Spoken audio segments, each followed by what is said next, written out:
Federate Malayalam നെറ്റ്വർക്കിലേക്ക് എല്ലാവർക്കും സ്വാഗതം. പുതിയ എപ്പിസോഡിൽ നമ്മളോടൊപ്പം ചേരുന്നത് ശ്രീ കെ എസ് രാധാകൃഷ്ണൻ. അദ്ദേഹം എഴുത്തിൻ്റെ വലിയ ഒരു പാരമ്പര്യമുള്ള ആളാണെങ്കിലും അധികമൊന്നും എഴുതിയിട്ടില്ല. പക്ഷേ അതിലേറെ വ്യാപകമായ ലോകസഞ്ചാരം നടത്തിയിട്ടുള്ള ആളാണ്. അദ്ദേഹത്തിന് ഫെഡറേറ്റ് മലയാളം നെറ്റ്വർക്കിൻ്റെ എപ്പിസോഡിലേക്ക് സ്വാഗതം. നമസ്കാരം. നമസ്കാരം. ഇന്ത്യക്ക് സ്വാതന്ത്ര്യം കിട്ടുന്നതിന് മുൻപ് ജനിച്ച ആളാണ് ഞാൻ. ജനിച്ച ഉടനെ തന്നെ ആണ് സ്വാതന്ത്ര്യം നടക്കുന്നത്. പക്ഷേ ജനിക്കുന്ന സമയത്ത് നമ്മുടെ രാജ്യം ഭരിക്കുന്നത് ബ്രിട്ടീഷുകാരാണ്. അപ്പോൾ വേണമെങ്കിൽ ഞാൻ ബ്രിട്ടീഷ് ഇന്ത്യയിൽ ജനിച്ച ഒരു വ്യക്തിയാണെന്ന് വേണമെങ്കിൽ പറയാം. അതെന്തെങ്കിലും ആവട്ടെ, എറണാകുളത്തിനടുത്തുള്ള ഒരു ചെറിയ ഗ്രാമമായ ഇടപ്പള്ളിയിലാണ് എൻ്റെ ജനനം. അതിനുശേഷം ഞാൻ വളർന്നത് കൂടുതലായിട്ട് എറണാകുളത്താണ്. എൻ്റെ ഗ്രാൻഡ് ഫാദറിന് ഇടപ്പള്ളിയിൽ ഒരു പലചരക്ക് കടയുണ്ടായിരുന്നു. അപ്പോൾ അതിൻ്റെ ഏറ്റവും വലിയ ഫണ്ട് എന്താണെന്ന് വെച്ചാൽ, ഞങ്ങൾക്കൊരു സാധനവും കാശ് കൊടുത്ത് വാങ്ങിക്കേണ്ടി വന്നിട്ടില്ല. കാര്യം എന്ന് വെച്ചാൽ അപ്പൂപ്പൻ അവിടെ ഒരുപാട് സാധനങ്ങൾ സ്റ്റോക്ക് ചെയ്തിട്ടുണ്ടാവും. ശർക്കര ആയാലും മിഠായി ആയാലും അന്നത്തെ കുട്ടികൾക്ക് അതൊക്കെ അതൊരു സന്തോഷമായിരുന്നു. കൂടാതെ ഇടപ്പള്ളി എന്ന് പറയുമ്പോൾ അതിനെപ്പറ്റി ഒരു പുരാണമുണ്ട്. കാര്യം അതൊരു പള്ളിയാണ് അവിടെ. കാര്യം വെച്ചാൽ അവിടെ റോമൻ കാത്തലിക്കിൻ്റെ വലിയ പള്ളിയുള്ള ഒരു സ്ഥലം കൂടിയാണ് ഇടപ്പള്ളി. ഇന്ന് പലരും കാണുന്ന പള്ളിയല്ല, അതിനടുത്ത് തന്നെയാണ് പഴയ പള്ളി ഇരിക്കും. അതിനുശേഷമാണ് ഇപ്പോൾ കാണുന്ന ഫെറോന പള്ളിയൊക്കെ അവർ പണിതിട്ടുള്ളത്. പക്ഷെ അന്ന് അവിടെ ഉത്സവം നടക്കാറുണ്ട്, പെരുന്നാൾ നടക്കാറുണ്ട് പള്ളിയിൽ. അപ്പോൾ ആ കാലത്ത് ഞങ്ങൾ കുട്ടികൾക്ക് അതൊരു വലിയ ഹരമാണ്. അവിടെ ചെന്നാൽ നിറയെ ഭക്ഷണങ്ങൾ വിൽക്കുന്ന വിൽപ്പനശാലകൾ, കൂടാതെ അവിടെ ഏറ്റവും വലിയ വഴിപാട് കോഴി വഴിപാടാണ്. അപ്പം ധാരാളം കോഴിയിറച്ചി കഴിച്ച ചരിത്രമൊക്കെ അന്നുണ്ട്. എല്ലാ വീടുകളിലും വന്നിട്ട് ഇവർ നേർച്ചക്കോഴിയെ പ്രിപ്പയർ ചെയ്ത് കഴിക്കുന്നതായിട്ട് ഞാൻ കണ്ടിട്ടുണ്ട്. അപ്പം ഞാൻ എൻ്റെ എറണാകുളത്താണ് ഞാൻ ജനിച്ചു വളർന്നത്.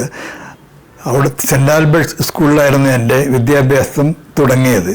എൻ്റെ വീടിൻ്റെ ഏതാണ്ട് ഒരു 10-15 മിനിറ്റ് നടന്നാൽ എത്താവുന്ന ദൂരത്തിലാണ് ഈ പള്ളിക്കൂടം.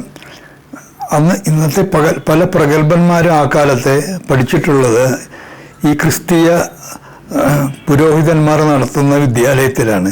പക്ഷെ അവിടെ വെച്ചാണ് ഞാൻ ഒരു ജീവിതത്തിൻ്റെ അച്ചടക്കം മുഴുവനായി പഠിക്കുന്നത്. ഇന്നും എന്നെ പഠിപ്പിച്ച അധ്യാപകരുടെ പല ആളുകളുടെയും എനിക്ക് ഇന്നും ആ ഓർമ്മ എത്രയോ വർഷം കഴിഞ്ഞിട്ടും അതൊന്നും ഇപ്പോഴും മറക്കാൻ പറ്റുന്നില്ല. ക്രിസ്ത്യൻ മാനേജ്മെൻ്റ് ആണെങ്കിലും മറ്റുള്ള എല്ലാ മതവിഭാഗക്കാരോടും അവർക്ക് ഏതാണ്ട് ഒരേ തരത്തിലുള്ള സമീപനമാണ് ഞാനന്ന് കണ്ടിട്ടുള്ളത്. കൂടാതെ നമ്മുടെ മുസ്ലിം സഹോദരന്മാർ വളരെ കുറവായിരുന്നു ആ കാലത്ത്. 1, 2, 3 പേരൊഴിച്ച് ഓരോ ഡിവിഷനിലും അതിൽ കൂടുതൽ ആളുകളെയൊന്നും ഞാനിവിടെ കണ്ടിട്ടില്ല.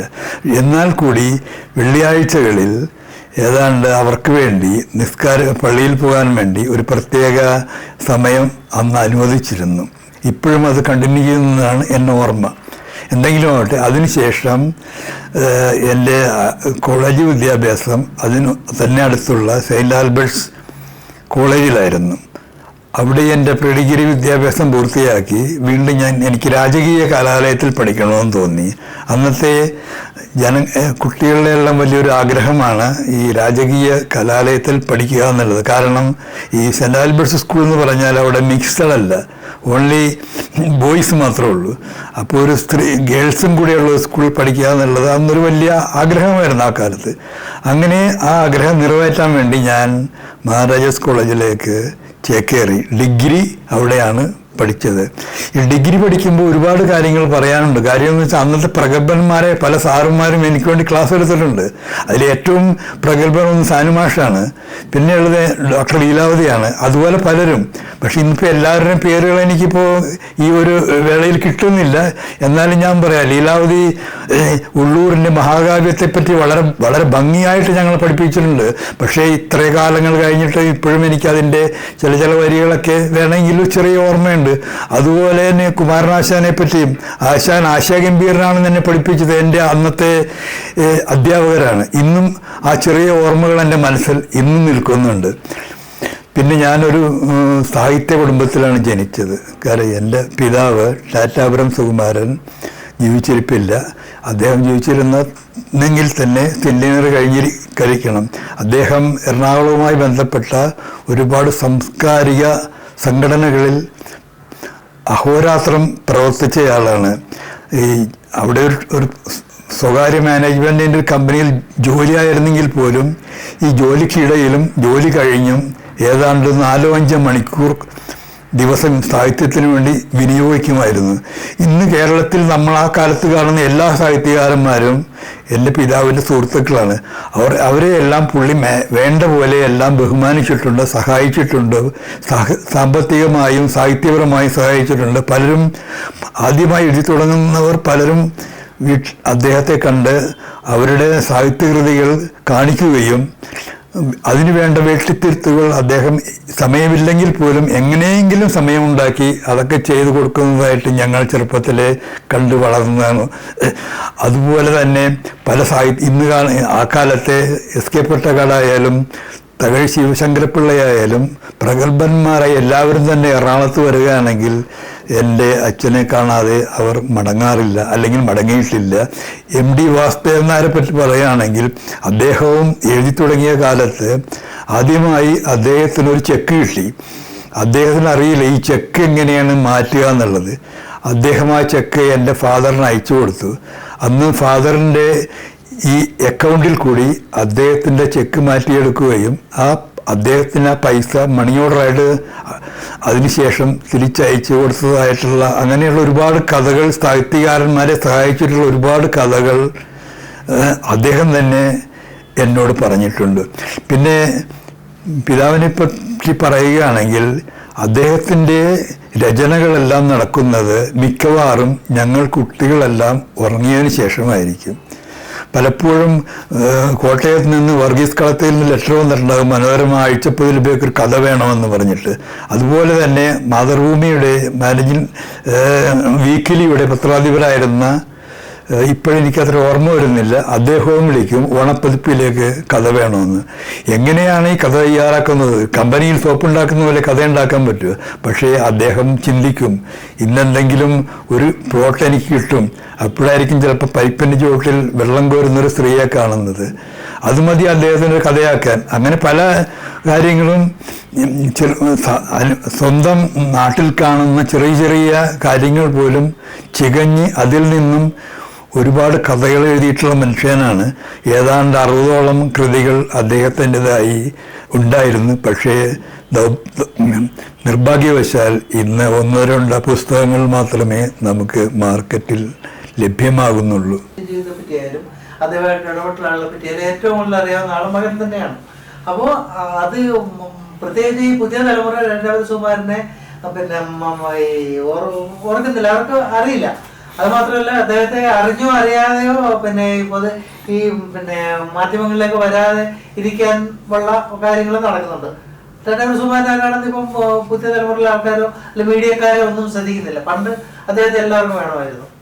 എൻ്റെ അച്ഛനെ പറ്റി പറയുകയാണെങ്കിൽ പുള്ളി ഒരു വളരെ ദരിദ്ര കുടുംബത്തിൽ ജനിച്ചു വളർന്നയാളാണ്. ഇന്ന് എനിക്ക് അതുപോലത്തെ ഒരു ജീവിതം എനിക്ക് സ്വപ്നം കാണാൻ പറ്റില്ല. പക്ഷേ പുള്ളി അത്രയും യാതനകൾ അനുഭവിച്ചാണ് ഒരു നല്ല നിലയിൽ, അതായത് കേരളത്തിൽ അറിയപ്പെടുന്ന ഒരു സാഹിത്യകാരനായി പിൽക്കാലത്ത് തീർന്നത്. ഒരുപക്ഷെ അതുപോലെയുള്ള യാതനകൾ ഞാൻ അനുഭവിച്ചിട്ടില്ലായിരിക്കാം. അതുകൊണ്ടായിരിക്കാം എനിക്ക് അതുപോലെയൊന്നും ഉയരങ്ങളിൽ പുള്ളിയെ പോലെ എത്താൻ സാധിക്കാതെ പോയത്. എന്തായാലും അദ്ദേഹത്തിൻ്റെ ജീവിത തുടക്കത്തെ പറ്റി പറയുകയാണെങ്കിൽ ഏതാണ്ട് 10ാം ക്ലാസ് വിദ്യാഭ്യാസം പൂർത്തിയാക്കുന്നതിന് മുമ്പേ പിതാവ് രോഗിയായി തീർന്നു. അദ്ദേഹത്തിൻ്റെ പിതാവിന് ആ കാലത്ത് എറണാകുളത്തെ ബ്രോഡ്വേയിലെ ഏതാണ്ട് ഒരു തുണിക്കടയിലെ ഒരു ചെറിയ ജീവനക്കാരനായിരുന്നു. ആ കിട്ടുന്ന ശമ്പളം കൊണ്ടാണ് ആ കുടുംബം പുലർത്തി. സ്വന്തമായി വീടില്ല. അന്ന് താമസിച്ചിരുന്നത് വാടക വീടല്ല, അതിന് പകരം ലീസിന് എന്തോ എടുത്ത ഒരു കുടികിടപ്പായിരുന്നു അദ്ദേഹത്തിന്. എൻ്റെ ഓർമ്മയിൽ ഞാൻ ജനിച്ച വീട്, അല്ലെങ്കിൽ ഞാൻ വളർന്ന വീട് കുടികിടപ്പ് എന്ന് വേണേൽ പറയാം. കുടികിടപ്പ് അവകാശം പിന്നീട് നമുക്ക് സിദ്ധിച്ചതായിട്ട് എനിക്ക് ഓർമ്മയുണ്ട്. എന്നാൽ ഇതെല്ലാം ഈ സംഭവങ്ങളെല്ലാം എറണാകുളം ടൗണിൻ്റെ മധ്യഭാഗത്ത് തന്നെയായിരുന്നു. ഇന്ന് കാണുന്ന നിങ്ങൾ മറൈൻ ഡ്രൈവിനോടും ഹൈക്കോടതി ഒക്കെ വളരെ അടുത്ത് തന്നെയാണ് ആ വീടിരിക്കുന്നത്. അടുത്ത കാലത്താണ് ആ വീട് ആർക്കും വേണ്ടാതെ ആയി കഴിഞ്ഞപ്പോൾ ഞങ്ങളത് ഡിസ്പോസ് ചെയ്യേണ്ടതായിട്ട് വന്നു. ആ കഥയെല്ലാം ഞാൻ പിന്നീട് പറയാം.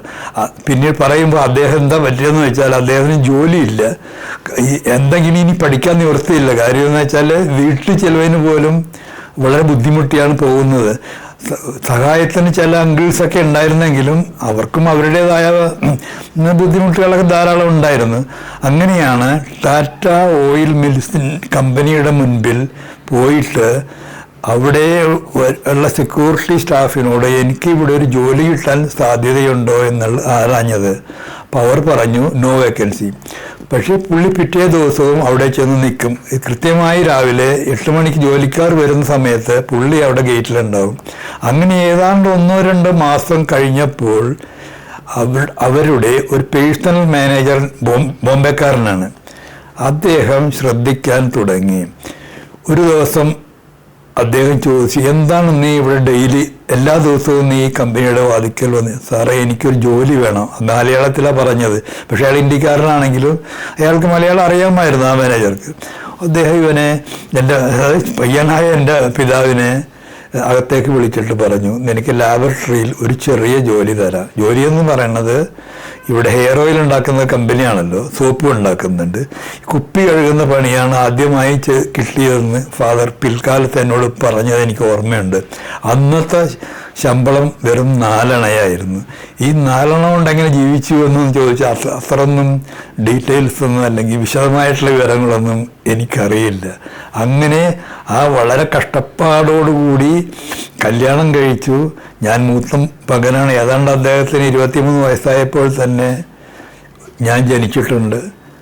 അങ്ങനെ പിന്നീട് എനിക്ക് താഴെ മൊത്തം 4 സഹോദരന്മാരും ഒരു സഹോദരിയും ജനിച്ചു വളർന്ന വീട്ടിൽ തന്നെയായിരുന്നു ഞങ്ങളുടെ താമസം.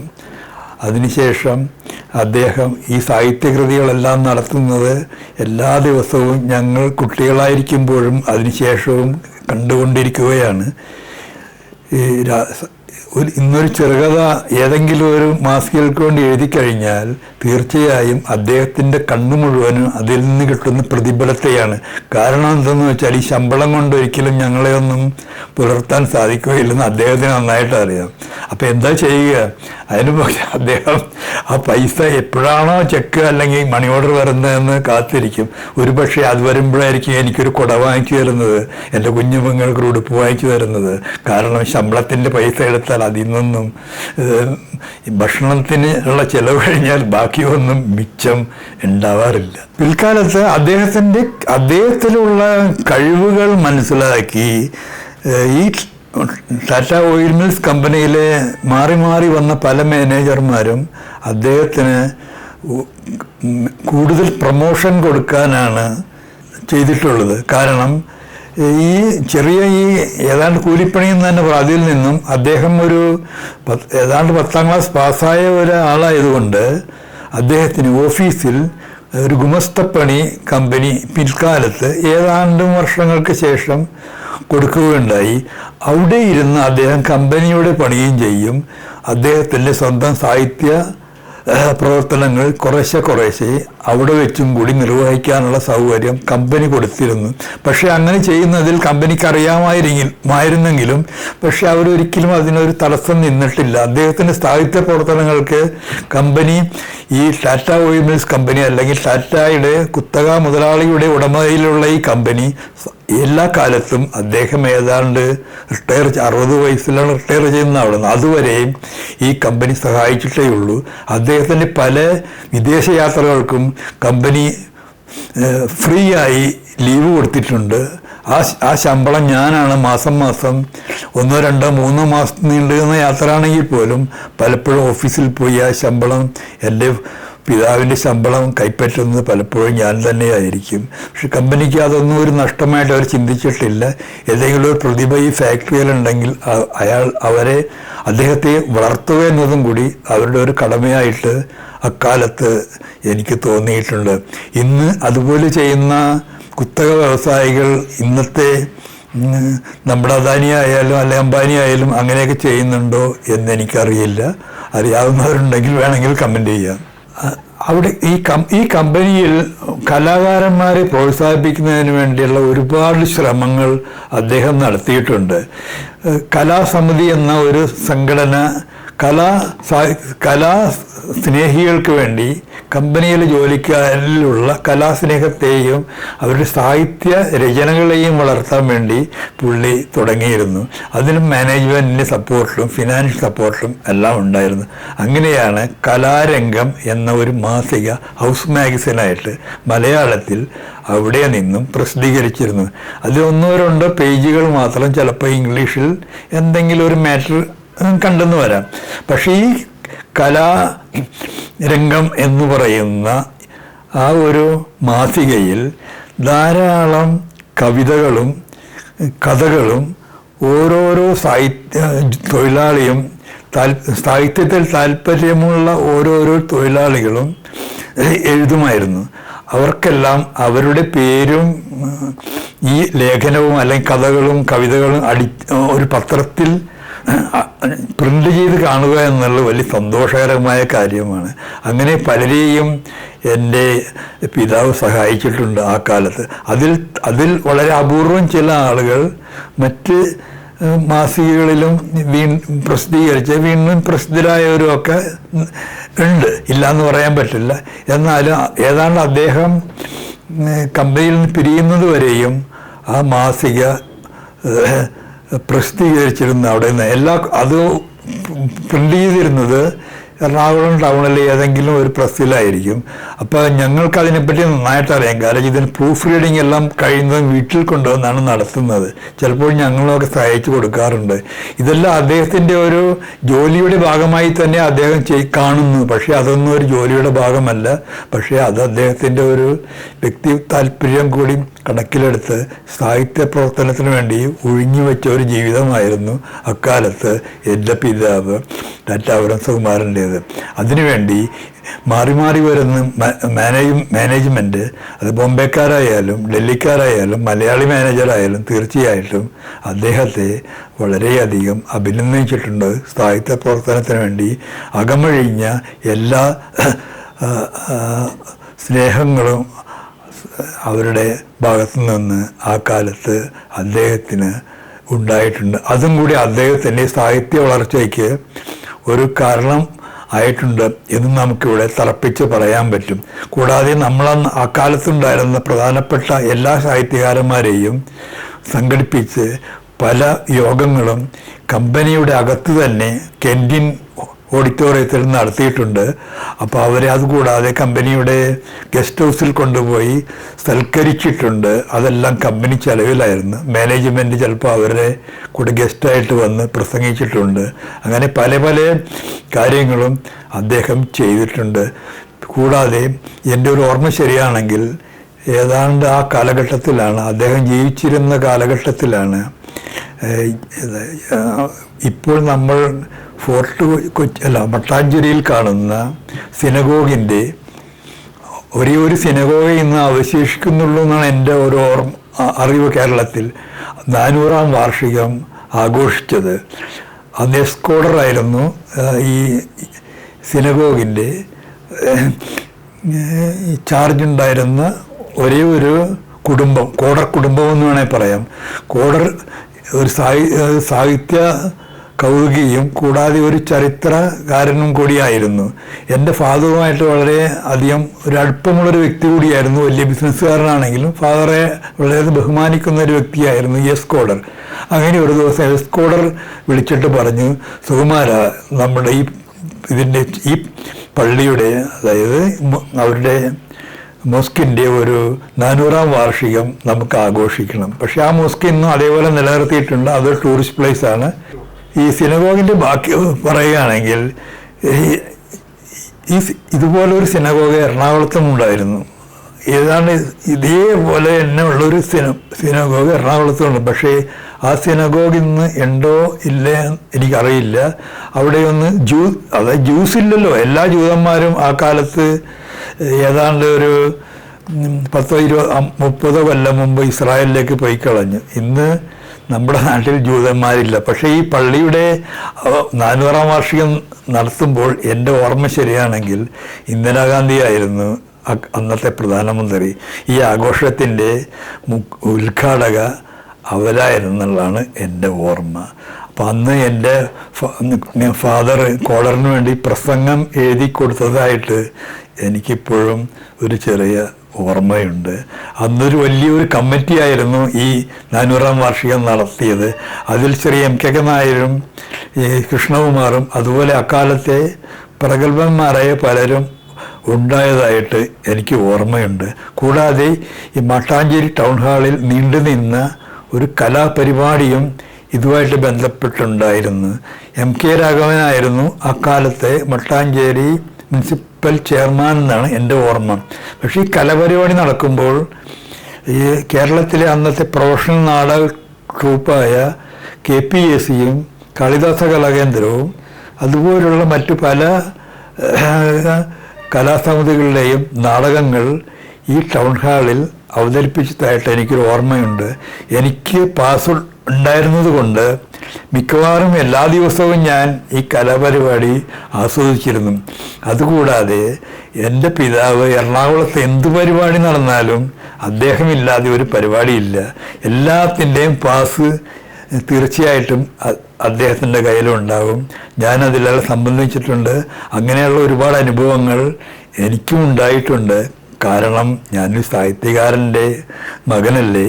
അതിലുള്ള ഒരു പ്രൗഡ് അന്നും ഇന്നും എനിക്ക് ധാരാളമായുണ്ട്.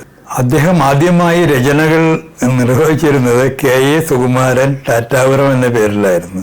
അന്ന് കാണുന്ന എല്ലാ പ്രസിദ്ധീകരണങ്ങളിലും അതല്ലെങ്കിൽ പത്രങ്ങളിലും വരുന്ന കഥകളായാലും ലേഖനങ്ങളായാലും എല്ലാത്തിലും എഴുതിയിരുന്നത് KA സുകുമാരൻ ടാറ്റാപുരമായിരുന്നു. പിന്നീട് എൻ്റെ ഓർമ്മ ശരിയാണെങ്കിൽ മാതൃഭൂമിയുടെയോ അതോ മലയാള മനോരമയുടെ പത്രാധിപരാണ് അദ്ദേഹത്തിൻ്റെ പേര് ടാറ്റാപുരം എന്നുള്ളത് മുൻപിൽ ചേർത്തത്. അങ്ങനെയാണ് ടാറ്റാപുരം സുകുമാരൻ എന്ന പേര് അദ്ദേഹം പിൽക്കാലത്ത് സ്വീകരിച്ചത്. ഈ ടാറ്റാപുരം സുകുമാരൻ എന്നുള്ള പേരിൽ ചെക്ക് കിട്ടിയാൽ പോലും അന്ന് ബാങ്കിൽ മാറ്റിയെടുക്കാൻ ബുദ്ധിമുട്ടില്ല. ഇന്നാണെങ്കിൽ അത് നടക്കുകയില്ല. കാര്യം ബാങ്കിലിരിക്കുന്ന മാനേജർക്ക് ടാറ്റാപുരം സുകുമാരനും KA സുകുമാരനും ഒരാൾ തന്നെയാണെന്ന് അറിയാമായിരുന്നു. ഈ ടാറ്റാപുരം എന്ന് പറയുന്ന പേരിന് മറ്റൊരു കാര്യം കൂടിയുണ്ട്. കാരണം ഈ കമ്പനി ഇരിക്കുന്ന 56 ഏക്കർ സ്ഥലത്തിന് കമ്പനി തന്നെ ഒരു പേരിട്ടതാണ് ടാറ്റാപുരം എറണാകുളം 4.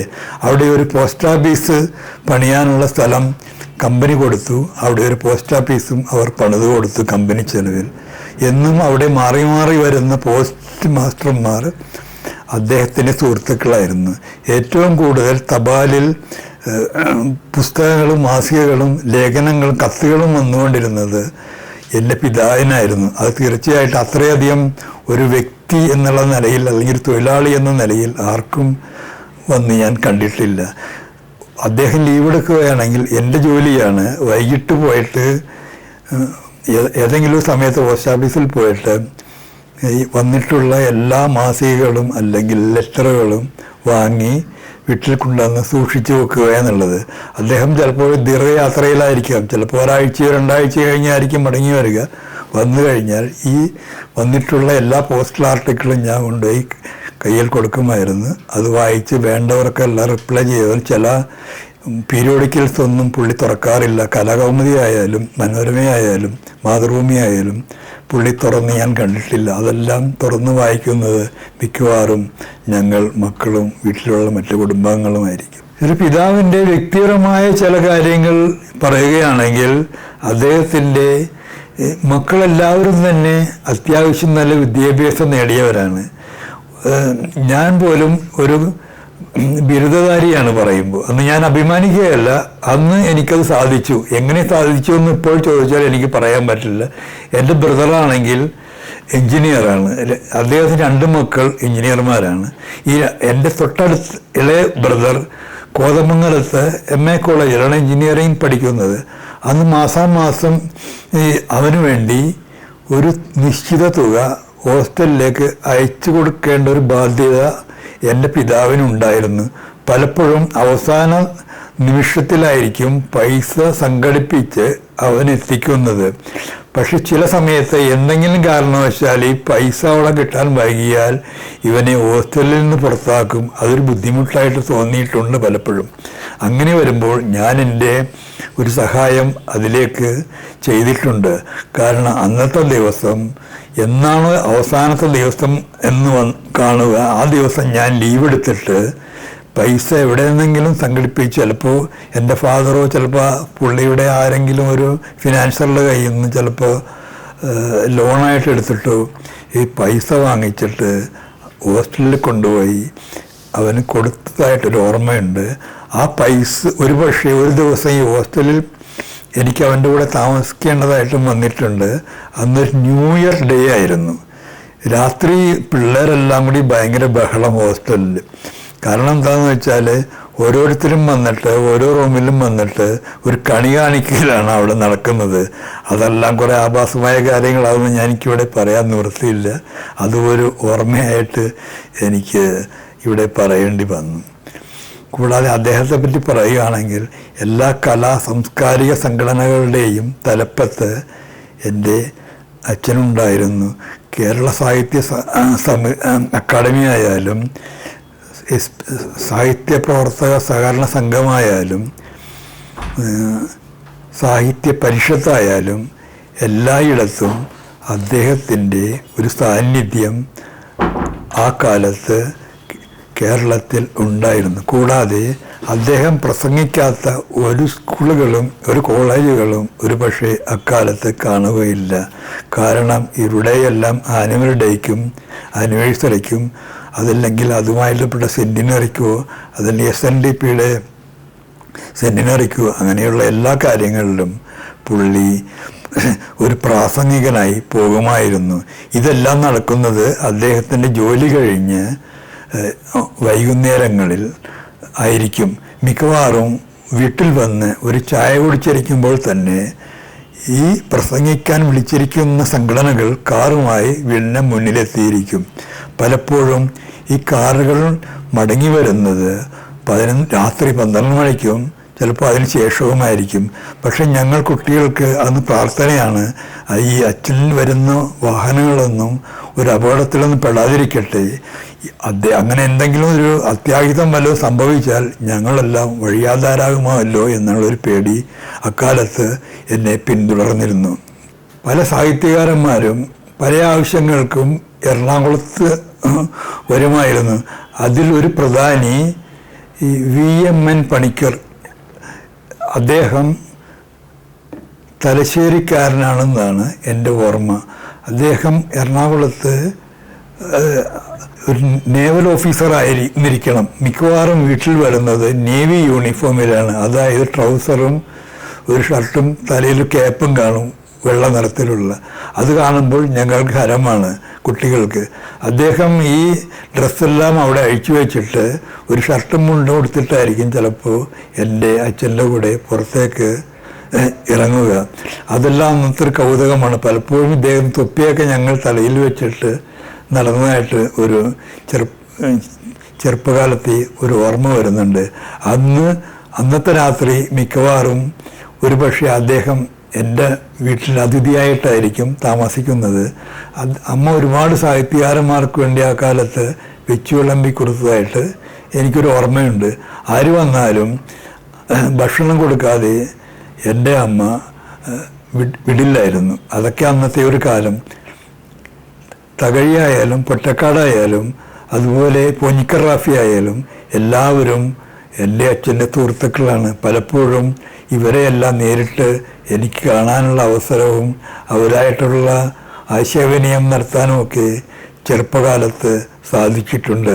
ഇന്ന് അതുപോലെ സാധിച്ചിട്ടുള്ള ആളുകൾ വളരെ കുറവായിരിക്കും എടുത്തു കഴിഞ്ഞാൽ. പക്ഷേ അങ്ങനെയായിരുന്നു അക്കാലത്തെ സാഹിത്യകാരന്മാരുടെ ജീവിതം. അവരുടെ ഇടയിൽ രാഷ്ട്രീയം പോലെ തന്നെ ഒരു സാഹിത്യ കൂട്ടായ്മ അക്കാലത്ത് നിലനിന്നിരുന്നു. എന്ത് സഹായം വേണമെങ്കിലും അങ്ങോട്ടും ഇങ്ങോട്ടും ചെയ്യുവാനായിട്ട് അവർ സദാ സന്നദ്ധരായിരുന്നു. പലപ്പോഴും പലർക്കു വേണ്ടിയും ഒരുപാട് സഹായങ്ങൾ ശാരീരികമായിട്ടും അതല്ലെങ്കിൽ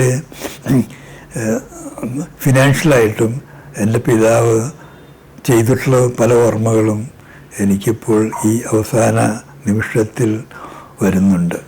എൻ്റെ പിതാവിനെ പറ്റി പറയുമ്പോൾ അദ്ദേഹത്തിൻ്റെ അമ്മാവനെ പറ്റി ഇവിടെ പറയാതിരിക്കാൻ വയ്യ. കാരണം ഈ സാഹിത്യ പ്രവർത്തനങ്ങളിലേക്ക് എൻ്റെ പിതാവിനെ വലിച്ചിഴച്ച് കൊണ്ടുവരുന്നത് ഈ അമ്മാവൻ തന്നെയാണ്.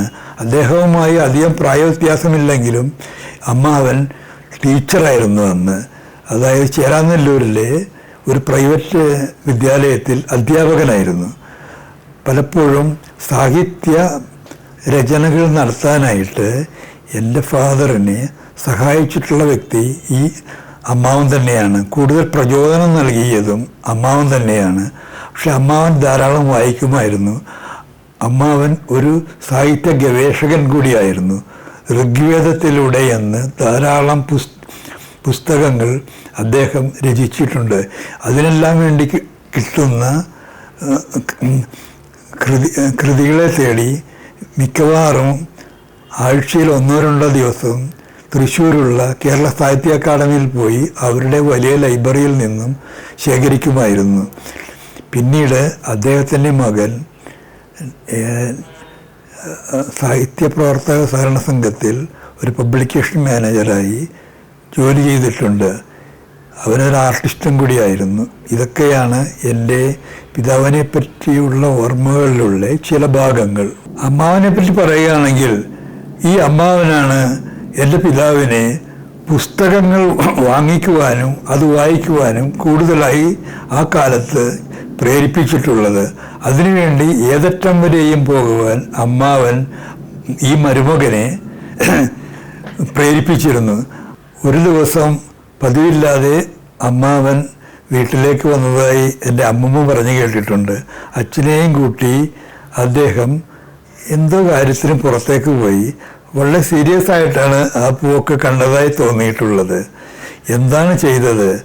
ഒരു സ്വർണ്ണക്കടയിൽ പോയി എൻ്റെ അച്ഛൻ്റെ കാതിൽ കിടന്ന 2 കമ്മലും അമ്മാവൻ്റെ നിർബന്ധത്തിന് വഴങ്ങി അവിടെ വിൽക്കുകയും ആ പൈസ വാങ്ങിച്ചിട്ട് ബഷീർ ബുക്ക് സ്റ്റാളിലാണെന്നാണ് എൻ്റെ ഓർമ്മ. അവിടെ നിന്നും ഏതാനും പുസ്തകങ്ങൾ വാങ്ങി വീട്ടിൽ കൊണ്ടുവന്നതായിട്ട് ഓർക്കുന്നു. പിന്നീട് ഈ കിടക്കനെ പറ്റിയുള്ള ഒരു അന്വേഷണം മാതാപിതാക്കളിൽ നിന്നുണ്ടായപ്പോൾ അദ്ദേഹത്തിന് ഒരു മടിയും കൂടാതെ അവരോട് പറയുകയുണ്ടായി, എനിക്ക് കിടക്കണക്കായാലും വലുത് മലയാള പുസ്തകങ്ങളാണ്.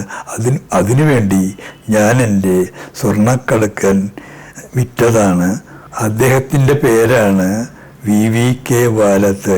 പിൽക്കാലത്ത് കേരളം അറിയപ്പെടുന്ന ഒരു സാഹിത്യകാരൻ കൂടിയായിരുന്നു, സാഹിത്യ ഗവേഷകനും കൂടിയായിരുന്നു ശ്രീ VVK വാലത്ത്. അദ്ദേഹത്തിൻ്റെതായി നിരവധി കൃതികൾ അക്കാലത്ത് അദ്ദേഹം പ്രസിദ്ധീകരിച്ചിട്ടുണ്ട്. ഇന്ന് അതിൻ്റെയെല്ലാം പേരുകൾ എനിക്ക് ഓർമ്മ വരുന്നില്ല. ഋഗ്വേദത്തിലൂടെ എന്ന പരമ്പര തന്നെ അദ്ദേഹത്തിൻ്റെതായി കേരള സാഹിത്യ അക്കാദമിയുടെ സഹായത്തോടെ അക്കാലത്ത് പ്രസിദ്ധീകരിച്ചിരുന്നു. ആ ഗവേഷണം നടത്തിക്കൊണ്ട് തന്നെ ഇരിക്കുന്നതിനിടയിലാണ് അദ്ദേഹത്തിന് മരണം സംഭവിച്ചത്. അദ്ദേഹം തുടങ്ങിവെച്ച ഗവേഷണം അദ്ദേഹത്തിന് പൂർത്തിയാക്കാൻ കഴിഞ്ഞില്ല എന്നൊരു സങ്കടകരമായ വിവരം കൂടി VVK വാലത്തിനെ പറ്റി പറയുമ്പോൾ എനിക്ക് ഇവിടെ സ്മരിക്കേണ്ടതുണ്ട്. ശ്രീ വാലത്ത് മാസ്റ്ററുടെ മൂത്ത മകനാണ് മോപ്പസാങ് വാലത്ത്. അന്ന് അദ്ദേഹത്തെ നാട്ടുകാർ വിളിച്ചിരുന്നത് വാലത്ത് മാസ്റ്റർ എന്ന് തന്നെയാണ്. കാര്യം മാസ്റ്റർ എന്ന പേരിന് അദ്ദേഹം അർഹൻ കൂടിയാണ്. കാരണം അദ്ദേഹം ഒരു ടീച്ചറായിരുന്നല്ലോ. അക്കാലത്ത് ഞങ്ങളുടെ നാട്ടിൽ ടീച്ചർമാരെയും മാസ്റ്റർ എന്നാണ് പലരും വിളിച്ചിരുന്നത്. അദ്ദേഹത്തിൻ്റെ മൂത്ത മകൻ മോപ്പസാങ് ഒരു ആർട്ടിസ്റ്റായിരുന്നു.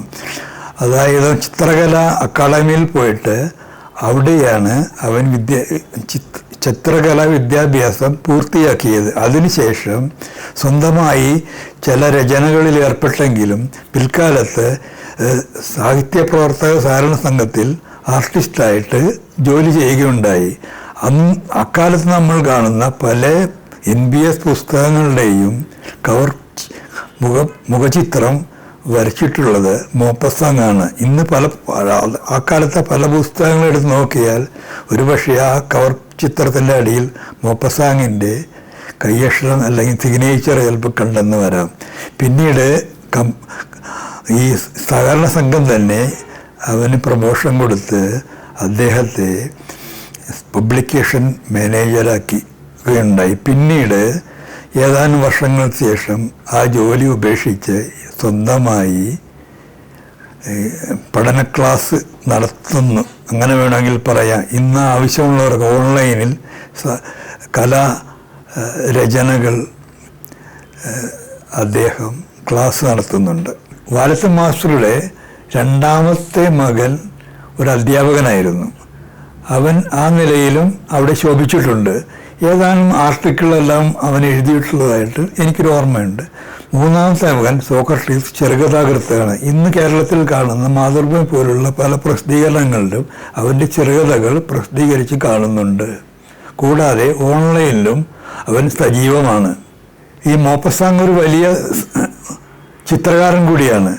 അത് പലർക്കും അറിയില്ല. അവൻ്റെ പല ഡ്രോയിങ്ങുകളും ഇന്ന് പലരുടെയും വീടുകളിൽ അലങ്കരിക്കുന്നുണ്ട്. എനിക്ക് തോന്നുന്നത് ബോംബെയിലുള്ള വളരെ പ്രശസ്തരായ 1-2 വ്യക്തികൾ അവൻ്റെ പെയിൻറ്റിങ് വാങ്ങിച്ചതായിട്ട് ഒരു ചെറിയ ഓർമ്മയുണ്ട്. ഇവൻ്റെ എക്സിബിഷൻ ബാംഗ്ലൂരിലെ ചിത്രകലാപരിഷത്തിൽ, എറണാകുളത്തിൽ ദർബാർ ഹാൾ ആർട്ട് ഗാലറിയിലും നടന്നതായിട്ട് എനിക്കറിയാം. ഏതാണ്ട് എനിക്ക് അതിലെല്ലാം സംബന്ധിക്കാൻ സാധിച്ചിട്ടുണ്ട്.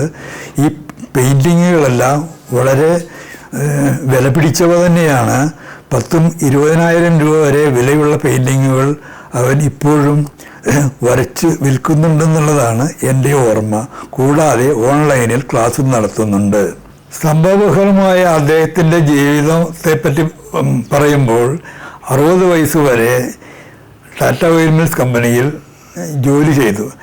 അവസാന കാലത്ത് കമ്പനി അദ്ദേഹത്തിന് മാക്സിമം കൊടുക്കാവുന്ന പ്രൊമോഷൻ, അദ്ദേഹത്തിൻ്റെ ക്വാളിഫിക്കേഷൻ അനുസരിച്ച് കൊടുക്കാവുന്ന ഏറ്റവും വലിയ പ്രൊമോഷനായ കമ്പനിയുടെ പബ്ലിക് റിലേഷൻ ഓഫീസറായിട്ടാണ് റിട്ടയർ ചെയ്യുന്നത്.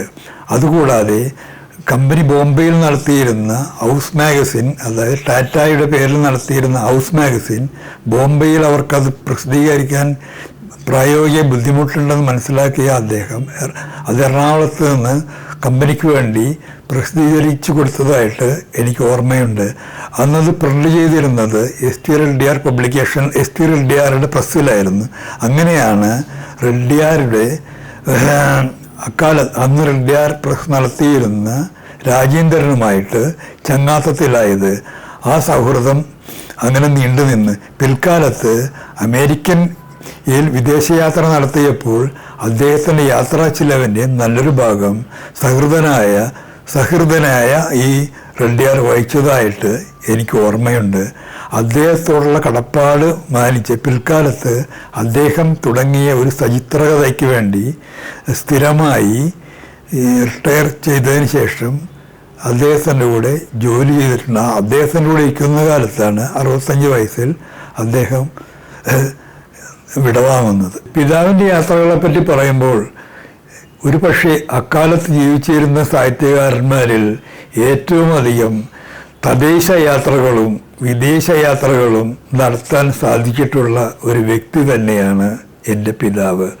അദ്ദേഹം പല സാഹിത്യ സംഘടനകളിലും മെമ്പറായിരുന്നു. അത് കേരള ബേസ് മാത്രമല്ല, ഓൾ ഇന്ത്യ ലെവലിലുള്ള PEN പോലുള്ള പല സംഘടനകളും, പോയറ്റ് എസ്സൈസ് നോവലിസ്റ്റ് എന്നാണ് PENൻ്റെ ഫുൾ ഫോം. അപ്പോൾ PEN സംഘടനകൾ പല മീറ്റിങ്ങുകളും പലപ്പോഴും ബോംബെയിലും പാച്മാരിയിലും ഡൽഹിയിലും അങ്ങനെ പല ഇന്ത്യയുടെ പല ഭാഗങ്ങളിലായി എല്ലാ കൊല്ലം നടക്കാറുണ്ട്. പക്ഷേ ഈ മീറ്റിങ്ങുകളെല്ലാം സംബന്ധിക്കുവാൻ അദ്ദേഹത്തിന് കമ്പനി ലീവ് അനുവദിച്ചിരുന്നു. കൂടാതെ അതിനായി ചെറിയൊരു റെമ്യൂണറേഷനും കമ്പനി വക കൊടുക്കുമായിരുന്നു.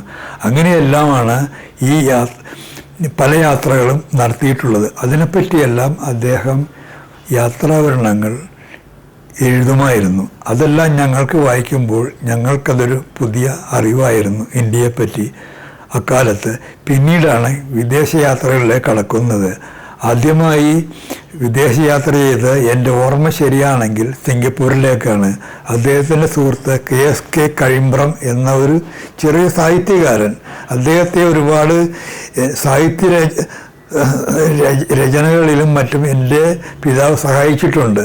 ആ പുസ്തകം പബ്ലിഷ് ചെയ്യാനും സഹായിച്ചിട്ടുണ്ട്. അതുകൂടാതെ കഴിമ്പ്രത്തിൻ്റെ അതിഥിയായി സിംഗപ്പൂർ കാണുവാനുള്ള അവസരം എൻ്റെ പിതാവിന് ലഭിച്ചിട്ടുണ്ട്.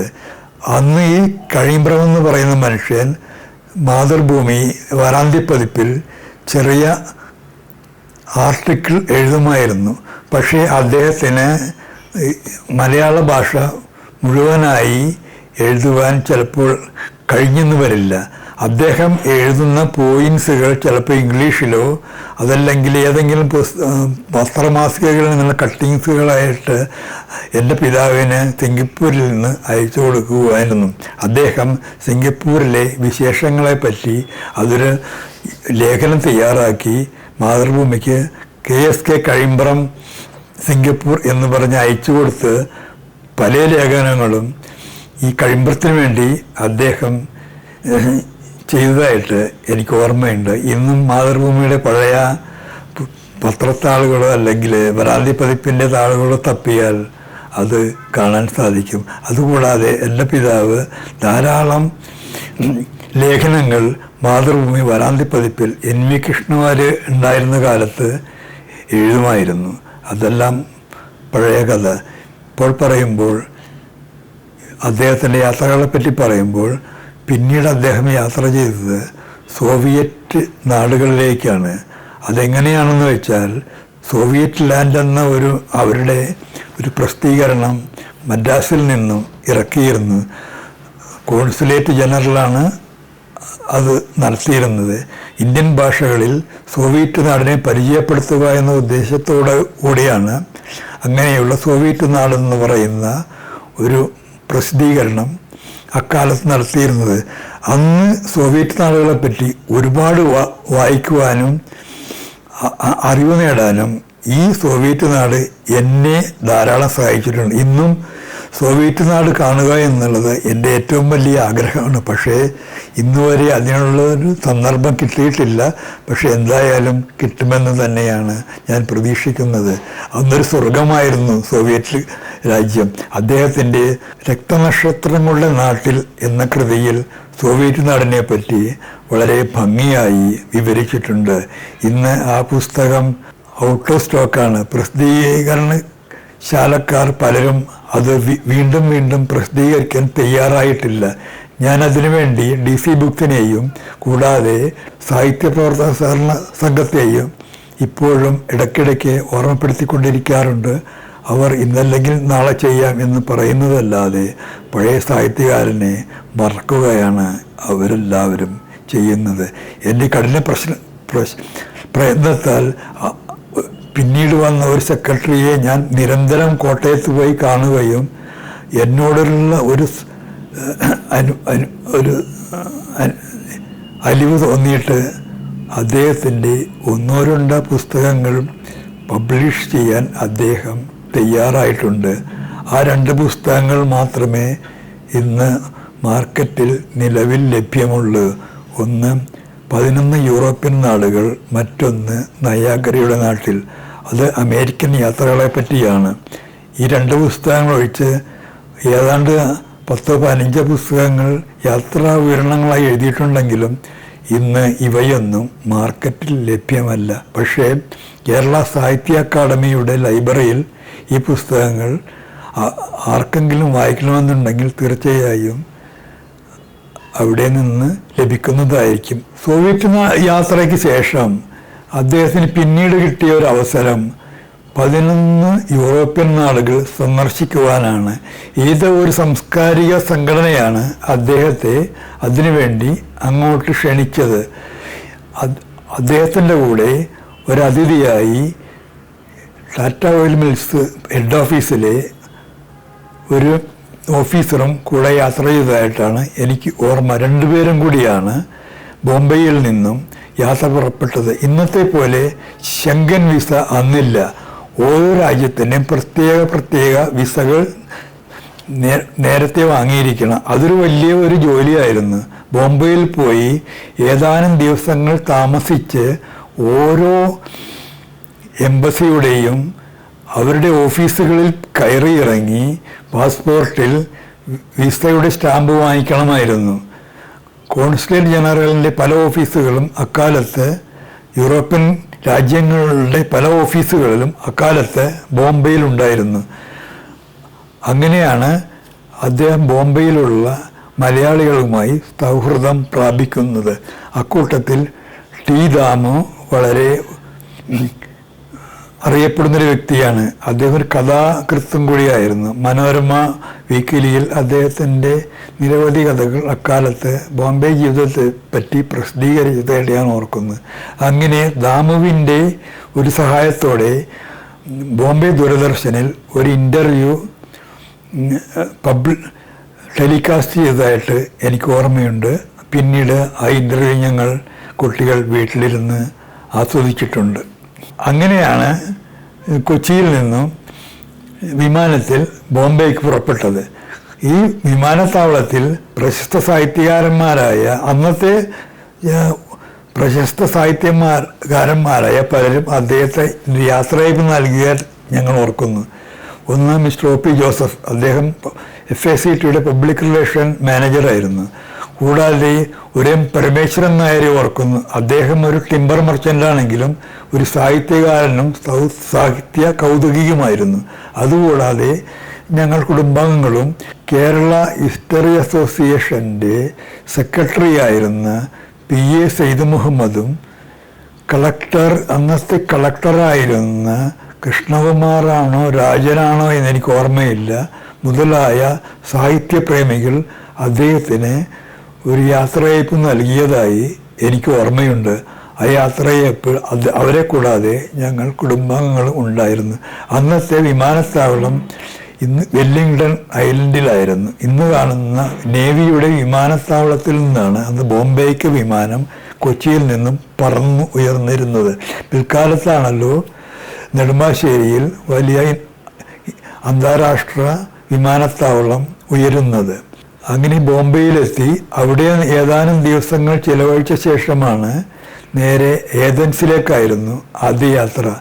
അദ്ദേഹത്തിൻ്റെ പുസ്തകത്തിൽ ഏതൻസിനെ പറ്റി വളരെയധികം വിശദമായി തന്നെ ഇന്നും നമ്മൾ ഏതെങ്കിലും വിക്കിപീഡിയയിലോ ഗൂഗിളിലോ പോയി സെർച്ച് ചെയ്താൽ കിട്ടാവുന്ന വിവരങ്ങളെല്ലാം തന്നെ അക്കാലത്ത് അദ്ദേഹം തിരഞ്ഞ് അതിൽ തീർച്ചയായിട്ടും ഭംഗിയായി അവതരിപ്പിച്ചിട്ടുണ്ട്.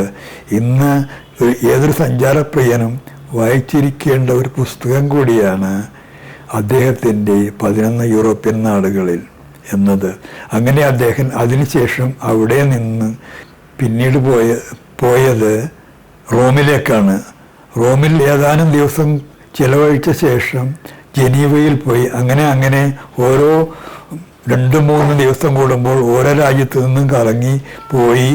അങ്ങനെ ഈ 11 യൂറോപ്യൻ രാജ്യങ്ങളും സന്ദർശിച്ച് തിരിച്ചു വന്നപ്പോൾ ഏതാണ്ട് 3.5 മാസക്കാലം പിന്നിട്ട് കഴിഞ്ഞിരുന്നു.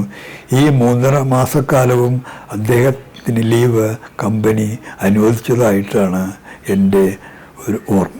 അങ്ങനെ കമ്പനിയിൽ നിന്ന് വിരമിച്ച ശേഷം അദ്ദേഹത്തിനെ കൊണ്ട് വീട്ടിൽ വന്ന് വെറുതെ ഇരിക്കാൻ, ഒരു ദിവസം പോലും വെറുതെ ഇരിക്കാൻ സാധിക്കുമായിരുന്നില്ല. കാരണം എല്ലാ ദിവസവും രാവിലെ 8 മണിക്ക് ഓഫീസിലേക്കും വൈകിട്ട് 5 മണിക്ക് തിരിച്ചും വന്നിരുന്ന ഒരാൾക്ക് ഒരു സുപ്രഭാതത്തിൽ എത്ര ദിവസം അങ്ങനെ വീട്ടിലിരിക്കാൻ പറ്റും? അതിനുവേണ്ടി അദ്ദേഹം കണ്ടുപിടിച്ച ഒരു ടെമ്പററി ഓഫീസായിരുന്നു സാഹിത്യ പരിഷത്തിൻ്റെ എറണാകുളത്തുള്ള വലിയ ഒരു കെട്ടിടത്തിൽ സ്ഥിതി ചെയ്യുന്ന അവരുടെ ഓഫീസ്. ആ ഓഫീസിനെ പറ്റിയും ഒരു ചരിത്രമുണ്ട്. ആ ഓഫീസ് പണിതതിൽ എൻ്റെ പിതാവിൻ്റെ ഭാഗം വളരെ നന്നായിട്ട് ഉണ്ടായിട്ടുണ്ട്. കാര്യം കളക്ടർ കൃഷ്ണകുമാർ ഇരുന്ന കാലത്താണ് അവിടെ ഒരു പഴയ ബിൽഡിംഗ് ഉണ്ടായിരുന്ന സ്ഥലത്ത് പുതിയ ഒരു ഇന്ന് കാണുന്ന സാഹിത്യ പരിഷത്ത് മന്ദിരം നിർമ്മിക്കുന്നത്.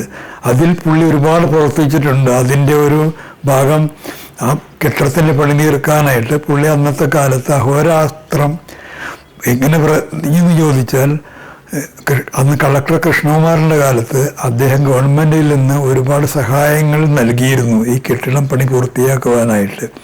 അതുമായിട്ട് ബന്ധപ്പെട്ട ഒരുപാട് വൗച്ചേഴ്സ് എല്ലാം തയ്യാറാക്കേണ്ടി വന്നിട്ടുണ്ട്. അതെല്ലാം എൻ്റെ പിതാവ് തന്നെ ചെയ്തിരുന്നത്. ഒരുപക്ഷെ അദ്ദേഹത്തിന് പിൽക്കാലത്ത് അതൊരു ഓഫീസായി യൂസ് ചെയ്യാൻ പറ്റുമോ എന്നൊന്നും ആ കാലത്ത് ചിന്തിച്ചു കാണില്ല. പറയുമ്പോൾ ഈ പരിഷത്തിൻ്റെ ഓഫീസാണ് പിൽക്കാലത്ത് സ്വന്തം ഓഫീസായിട്ട് ഏതാനും വർഷങ്ങൾ അദ്ദേഹം ഉപയോഗിച്ചു. അപ്പോഴാണ് എസ് ടി റെഡ്ഡിയാറിൻ്റെ ഉടമസ്ഥൻ അദ്ദേഹത്തെ ഇൻവൈറ്റ് ചെയ്യുന്നത്, ഒരു ചിത്രകഥ തുടങ്ങണം, അതുമായിട്ട് ബന്ധപ്പെട്ട വർക്കുകൾ നിങ്ങൾ തുടങ്ങിക്കോളൂ, അതിനായി ഞാനൊരു ഓഫീസ് ഏർപ്പാടാക്കിയിട്ടുണ്ട്. അങ്ങനെ മിസ്റ്റർ രാജേന്ദ്രൻ്റെ ബോഡ്ജിറ്റിലുള്ള പഴയ വസതി ചിത്രകഥയുടെ ഓഫീസായിട്ട് മാറ്റുകയാണ് ഉണ്ടായത്. അവിടെ അദ്ദേഹത്തിൻ്റെ കൂടെ ജോലി ആരംഭിച്ച മുതൽ രാവിലെ 10 മണിക്ക് ഈ രാജേന്ദ്രൻ്റെ ഓഫീസിലെത്തുകയും സ്ഥിരം ചിട്ടയായി ഒരു ഓഫീസ് സംവിധാനത്തിൽ പുള്ളി പ്രവർത്തിക്കാൻ തുടങ്ങി. സ്വന്തമായിട്ട് കാര്യമായ സ്റ്റാഫുകളൊന്നും അവിടെ ഇല്ല. ഒരു പിയൂണോ ഒരു ആർട്ടിസ്റ്റോ മറ്റോ അവിടെ ഉണ്ടെന്നാണ് എൻ്റെ ഓർമ്മ. അപ്പം പുള്ളി പറഞ്ഞു കൊടുക്കുന്ന കഥകൾക്ക് വേണ്ടി ചിത്രകല രചിച്ചിരുന്ന ചില ആർട്ടിസ്റ്റുമാരും അവിടെ ജോലി ചെയ്തിരുന്നു. അവർ റെഡ്ഡിയാരുടെ പ്രസ്സിലെ മറ്റ് ഭാഗങ്ങളും കൂടി അവിടെ നടത്തുമായിരുന്നു. ചില വർക്കുകളും കൂടി അവിടെ നടക്കുമായിരുന്നു. പക്ഷെ എല്ലാം കൊണ്ട് വളരെ കാമായിട്ടുള്ള ഒരു അന്തരീക്ഷമായിരുന്നു ബോഡ്ജിറ്റിയിലെ ശ്രീ രാജേന്ദ്രൻ്റെ വീട്. പക്ഷേ അധിക കാലം ആ ജോലി നീണ്ടു നിന്നില്ല. കാരണം ഒരു സുപ്രഭാതത്തിൽ രാജേന്ദ്രൻ മരിക്കുകയാണ് ഉണ്ടായത്. പിന്നെ കുറച്ച് നാൾ അദ്ദേഹത്തിൻ്റെ മക്കളും ഭാര്യയും കൂടെ നടത്തിയെങ്കിലും സാഹിത്യ പ്രവർത്തനത്തിൽ അവർക്ക് ഇല്ലാതെയായപ്പോൾ ആ ചിത്രകഥ നിന്നുപോയി. അദ്ദേഹത്തിൻ്റെ കാലത്താണ് ശ്രീ ടല്ലൗറ സുകുമാരൻ അമേരിക്കൻ യാത്ര നടത്തുന്നതും അദ്ദേഹം ആ യാത്രയുടെ ഏതാണ്ട് 1/4 ഭാഗവും സ്പോൺസർ ചെയ്യുന്നതും. പിന്നീട് ഈ രാജേന്ദ്രൻ്റെ മരണശേഷം അദ്ദേഹത്തിൻ്റെ ആരോഗ്യം ക്ഷയിച്ചു തുടങ്ങി. ഇടയ്ക്കിടയ്ക്ക് വീട്ടിൽ ഭക്ഷണം കഴിക്കുമ്പോൾ അദ്ദേഹത്തിന് ഛർദി പതിവായിരുന്നു രാത്രി. അത് തുടക്കം എങ്ങനെയെന്ന് പറയുകയാണെങ്കിൽ, ഒരു ദിവസം ഏതോ ഒരു അടിയന്തരത്തിന് പോയിട്ട് അവിടെ നിന്നും സദ്യ കഴിച്ചിട്ട് വീട്ടിൽ വന്നിട്ട് അന്നത്തെ രാത്രി മുഴുവനും ഛർദ്ദിക്കുകയായിരുന്നു. അത് പിറ്റേ ദിവസവും തുടർന്നു. ഇതെന്താണെന്ന് ഞങ്ങൾക്ക് പിടികിട്ടിയില്ല. അങ്ങനെയാണ് ഡോക്ടർ പോളിൻ്റെ MG റോഡിലുള്ള നേഴ്സിംഗ് ഹോമിൽ അദ്ദേഹത്തെ അഡ്മിറ്റ് ചെയ്യുന്നത്. പോൾ അദ്ദേഹത്തെ വിശദമായി പരിശോധിക്കുകയും ഇന്നത്തെ കാലത്തുള്ള സാങ്കേതിക മെഷീനറികളൊന്നും അന്ന് രോഗനിർണയത്തിന് ഇല്ലായിരുന്നിട്ട് കൂടി അദ്ദേഹം ഒരു എക്സ്റേയിൽ നിന്നും അദ്ദേഹത്തിന് ക്യാൻസർ ആണെന്ന് കണ്ടുപിടിച്ചു.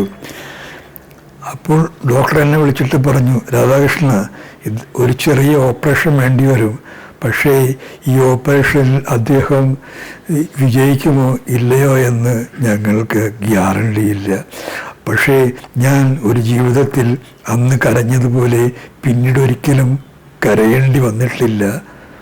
കാരണം എന്ന് വെച്ചാൽ ഞാൻ ഏതാനും മാസങ്ങൾക്കുള്ളിൽ ഞാൻ ജീവിതത്തിൽ ഏറ്റവും അധികം സ്നേഹിച്ച എൻ്റെ പിതാവിനെ വിട്ടുപിരിയുക എന്ന് പറയുന്നത് എനിക്ക് സങ്കല്പിക്കാൻ പോലും പറ്റാത്ത ഒരവസ്ഥയിലായിരുന്നു. ആ വിവരം ഡോക്ടർ മുഖാന്തരം അറിയുന്നത്.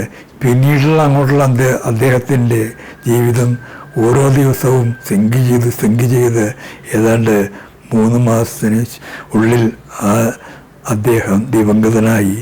അതുമാത്രമല്ല, അദ്ദേഹം മരിക്കുന്നതിന് മുമ്പ് തന്നെ മരിക്കുമെന്ന് ഞങ്ങൾക്കറിയാമായിരുന്നത് കൊണ്ട് അദ്ദേഹത്തെ പറ്റിയുള്ള ഒരു ലഘു വിവരണം തയ്യാറാക്കി ഹോസ്പിറ്റലിൽ വെച്ചിരുന്നു. മിക്കവാറും കേരളത്തിലെ എല്ലാ മാധ്യമപ്രവർത്തകരും അവിടെ സന്ദർശിക്കുമായിരുന്നു. അപ്പോൾ അവരെല്ലാവരും ബയോഡാറ്റ ചോദിക്കും. അപ്പോൾ അവർക്ക് വേണ്ടി ഇതെല്ലാം ഞങ്ങൾ കൊടുത്തിരുന്നു. കൂടാതെ അക്കാലത്ത് നിലവിൽ പിതാവായിട്ട് ബന്ധപ്പെട്ട എല്ലാ സാഹിത്യകാരന്മാരും ഏതെങ്കിലും ഒരു ദിവസം ഈ ആശുപത്രി സന്ദർശിക്കുമായിരുന്നു. ഈ ഡോക്ടർ പോളും അതിനൊന്നും യാതൊരു വിധത്തിലുള്ള നിയന്ത്രണങ്ങളും ഏർപ്പെടുത്തിയിരുന്നില്ല. കാരണം ഡോക്ടർ പോൾ പിതാവിൻ്റെ സുഹൃത്തുമായിരുന്നു. ഒരിക്കൽ യൂറോപ്യൻ യാത്ര നടത്തിയപ്പോൾ അദ്ദേഹത്തോടൊപ്പം വിമാനത്തിൽ സഹയാത്രികനായും ശ്രീ പോൾ ഉണ്ടായിരുന്നു. അങ്ങനെ പോളുമായിട്ടുള്ള ഒരു പരിചയത്തിൻ്റെയും അടുപ്പത്തിൻ്റെയും പുറത്താണ് അദ്ദേഹം ചികിത്സയ്ക്കായി അതേ ഹോസ്പിറ്റൽ തിരഞ്ഞെടുത്തത്. പക്ഷേ പോളെ രക്ഷിക്കാനായില്ല. ബോംബെയിലേക്ക് പോകാമെന്ന് പലരും പറഞ്ഞെങ്കിലും ഞങ്ങളതിന് കൂടുതൽ താല്പര്യം കാണിച്ചില്ല. കാരണം ഡോക്ടർ പോൾ പറഞ്ഞല്ലോ 3 മാസത്തിൽ കൂടുതൽ അദ്ദേഹം ജീവിച്ചിരിക്കില്ല എന്ന്. അങ്ങനെ ആ സംഭവബഹുലമായ ജീവിതം ഏതാണ്ട് 1982 ഒക്ടോബർ 26 അവസാനിച്ചു.